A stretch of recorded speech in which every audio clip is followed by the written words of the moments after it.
right, national championship game is over and done. Your 2025 NCAA College Football Playoff national champions. The best team money can buy. The Ohio State Buckeyes, for the most part,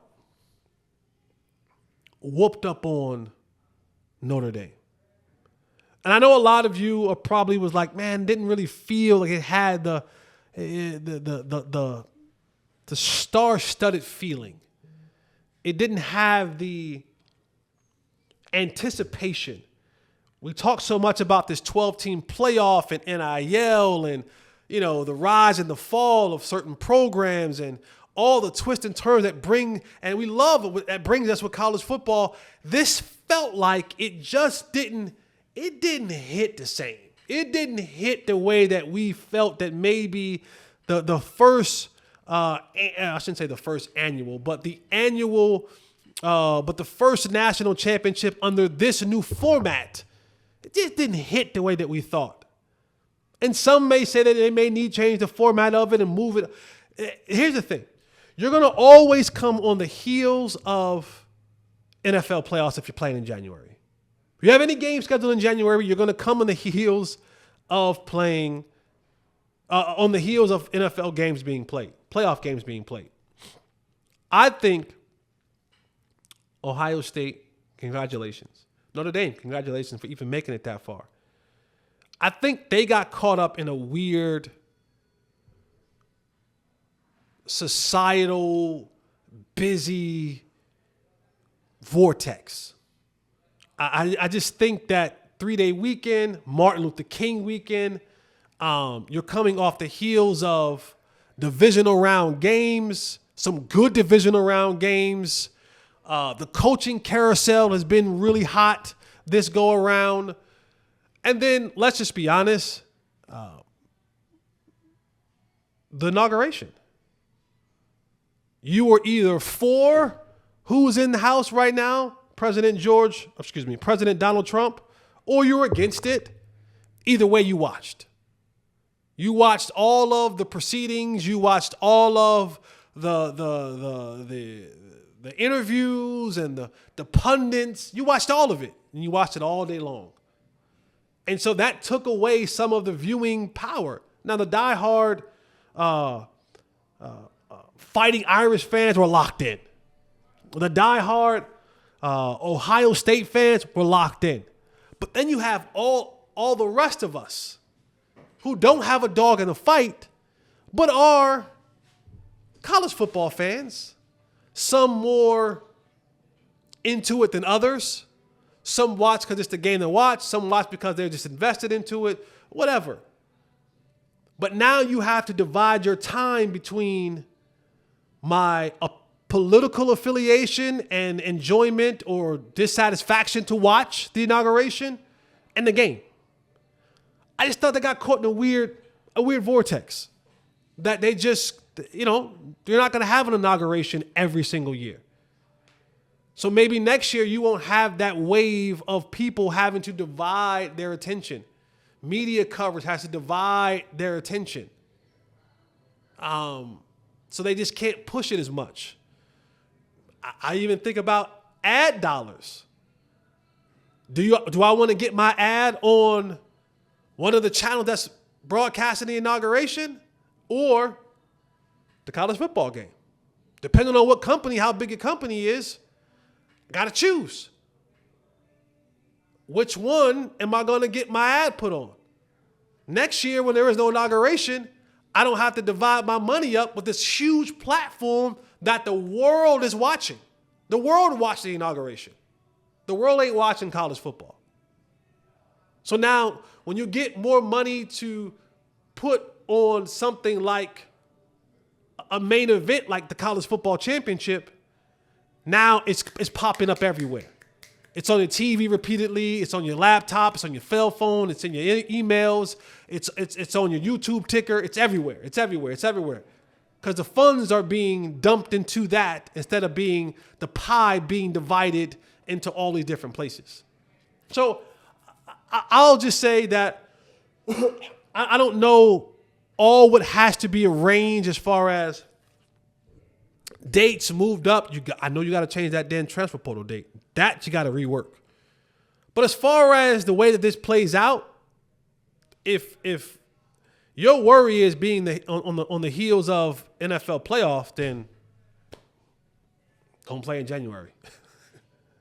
I don't know what to tell you, because you're always going to be coming off whether the end of the football season, the wild card round, the divisional round, next week's the championship round, and then you have the Super Bowl.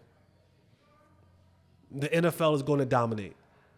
I do think they just got caught up in a weird situation. But, it was a good game.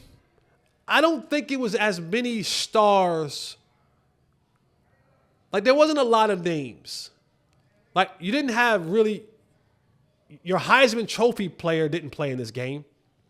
The quarterbacks aren't being talked about. And, there's no first-round quarterback on this team. There is an exceptional player in Jeremiah Smith. Boy, when he gets a chance to get eligible for the draft, but he ain't eligible for 2 more years. So you had a lot of nice names, NFL draftable names, but there wasn't any superstars in this game that you're going to be able to follow into the NFL. I think that also plays a factor. You don't have the storyline of the 2 heralded Heisman quarterbacks or, a big name quarterback that'll be going in the first round that people will tune in to watch. But what you did have is you have on full display for every university to watch,